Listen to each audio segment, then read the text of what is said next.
Hey everyone, welcome back to the channel. Today I'm gonna show you how to copy Facebook post link on phone. With so many social media platforms available, you're bound to find content on one app that you want to share on another, like from Facebook to Instagram and vice versa. We are consuming and sharing so much information every day, many times from one app to another. In this video, we'll tackle all information on copying Facebook post links and using them to your advantage. So, if you want to share Facebook link, keep watching. Follow these steps to copy a Facebook post link on an Android device. Open the Facebook app on your Android. Then, find the post you wish to share. Then, tap the three dots at the top of the post or tap on Share. Now, select the copy link option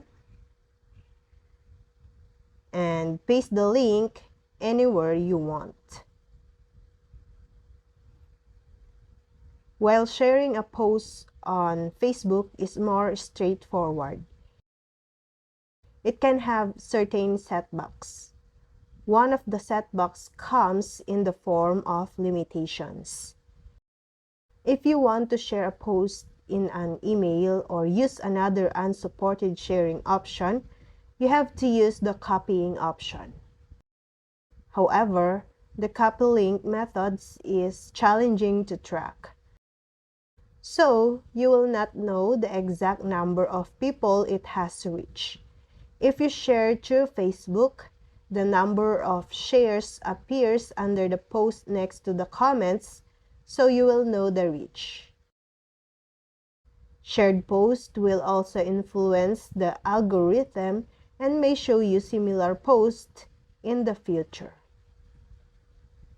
If you want to copy a link from Facebook, head to the post and click on the three-dot icon next to the user's name.